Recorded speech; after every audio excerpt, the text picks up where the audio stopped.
we've got some Tucker Carlson news. Yeah, he's reacted now for the first time since his firing. Yeah. Yeah. So he recorded a little video, didn't give a lot of indications about what he's thinking or what he's up to or any of the circumstances underlying his firing, but let's take a listen to what he had to say. Notice when you take a little time off is how unbelievably stupid most of the debates you see on television are. They're completely irrelevant. They mean nothing. In 5 years, we won't even remember that we had them. Trust me, as someone who's participated. And yet at the same time, and this is the amazing thing, the undeniably big topics, the ones that will define our future, get virtually no discussion at all. War, civil liberties, emerging science, demographic change, corporate power, natural resources. When was the last time you heard a legitimate debate about any of those issues? It's been a long time. Debates like that are not permitted in American media. Both political parties and their donors have reached consensus on what benefits them, and they actively collude to shut down any conversation about it. Suddenly, the United States looks very much like a one-party state. That's a depressing realization, but it's not permanent. Our current orthodoxies won't last. They're brain dead. Nobody actually believes them. Hardly anyone's life is improved by them. This moment is too inherently ridiculous to continue, and so it won't. The people in charge know this. That's why they're hysterical and aggressive. They're afraid. They've given up persuasion. They're resorting to force. But it won't work. When honest people say what's true, calmly and without embarrassment, they become powerful. At the same time, the liars who've been trying to silence them shrink, and they become weaker. That's the iron law of the universe. True things prevail. Where can you still find Americans saying true things? There aren't many places left, but there are some, and that's enough. As long as you can hear the words, there is hope. See you soon. So I already reacted on Breaking Point, so let me hear what you have to say about it.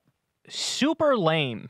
And it's lame for a reason, because Fox has a gigantic Oppo file on him. Mm-hmm. And if he unleashes on them, even if he takes like pot shots at them, that's a great point. They will probably be like, all right, here we go. Here's some more.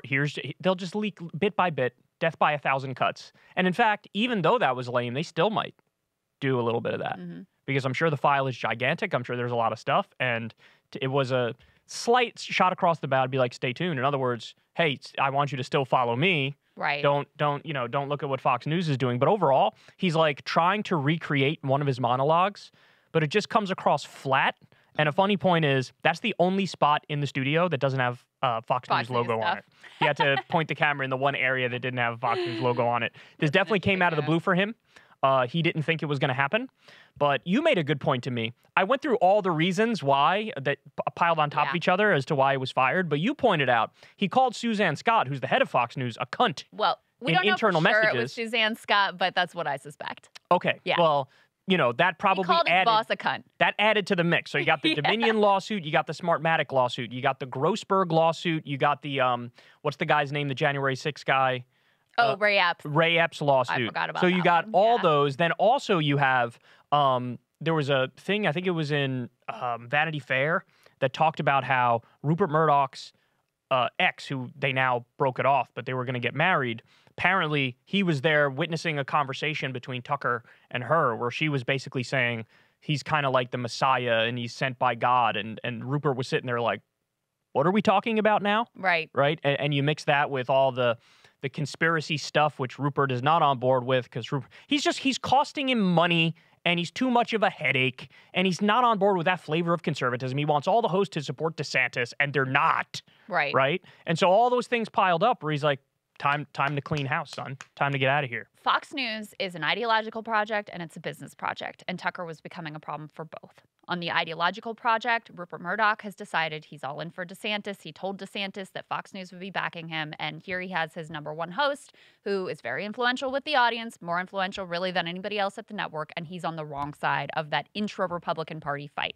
So he's a problem for the ideological effort, and then he was becoming a problem for the business effort because, he got too big for his britches. He thought he was bigger than Fox News. He thought he could go around calling whoever his bosses are a cunt. And part of the reporting was they managed to get that redacted from the Dominion filings. And he was mad because he wanted the world to know that he had called this senior executive, whether it was Suzanne Scott or someone else, a cunt.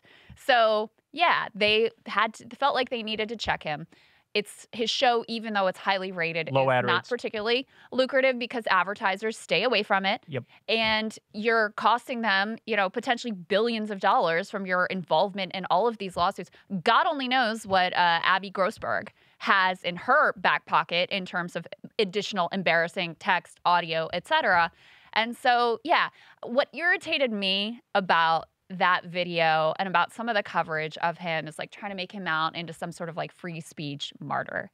You tell me, if you called your boss a cunt and you were costing your company billions of dollars, what do you think is the reason that you're getting fired? And that's the part that's like sort of the way that he frames himself, like he's so righteous, et cetera, and always just speaking the truth. And thank God there are still places where the truth can still be heard. Okay, please, come on.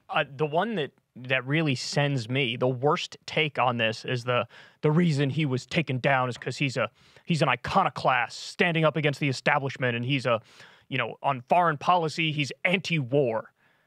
This is the guy who had on some, former military guy, intelligence agency guy. Dude came on and said, we should be sitting on a throne of Chinese skulls, and Tucker was nodding along in agreement. Right. So don't tell me he's some sort of anti-war hero. Also, by the way, throughout Fox News, a number of different people have been going around saying we should do a literal war with Mexico, start bombing the cartels.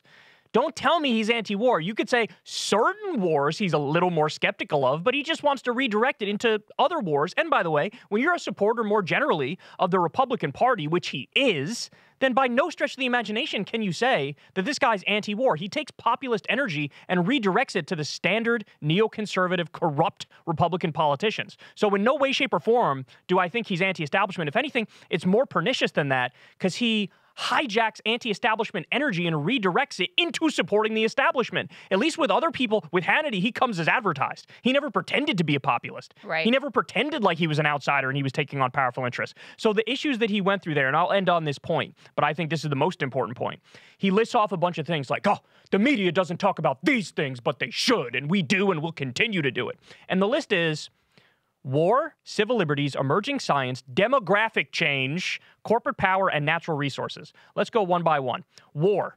Again, you had the dude on saying we should sit on a throne of Chinese skulls. Yeah, you're covering war. You're covering it from the wrong perspective. Civil liberties.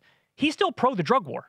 You want to talk about civil liberties and you're still anti-weed in 2023? Who are you kidding? You're not some sort of hero. Not even close. Emerging science. You mean like tanning your butthole? Is that tanning what he's your taint? That is what he's referring to there, huh? I don't know if he's referring to like, technology, my mind went to AI some stuff. kind of like a COVID thing. I don't know what he's referring to, but the fact he brings up science when he was just advocating spreading your asshole to the sun to cure all your ailments, like, fuck off, dude. You're a joke. Then we get demographic. Yeah.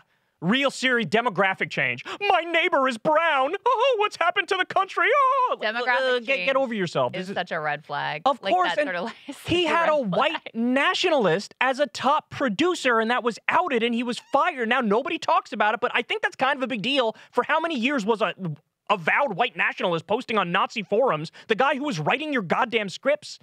Who are we kidding here? Then you got corporate power. You support Trump and Republican politicians. You actively cuck yourself to corporate power, and then you have natural resources. He brings that up like that's an important issue. It is an important issue, but he's a climate science denier. There's going to be wars over water. We're already seeing the evidence of it right now. The Colorado River is drying up, and you act like you're some sort of truth teller when it comes to natural resources. What a joke. He's a joke, this guy. He deserves to be. He should have been off the air a long, long time ago. Not because I'm canceling him or I'm anti-free speech, because he's bad at his job. He's not a journalist. He's not a reporter. He doesn't even have good, just like analytical takes from a policy perspective. He's a liar. We know he's a liar. It was proven in those leaked, emails and text messages. Yes. So what a clown. I disagree that he is bad at his job, because his job was to be a propagandist for the Republican Party. And I you're right. think he was very effective at that. I think he's more effective at that than almost anybody else at Fox News. But, it was starting to come with a business cost, and there was an ideological split between the direction he wants the Republican Party and the direction Rupert Murdoch and co. want the Republican Party in, and on top of it all, he called his boss a cunt. So there's that. That'll do it.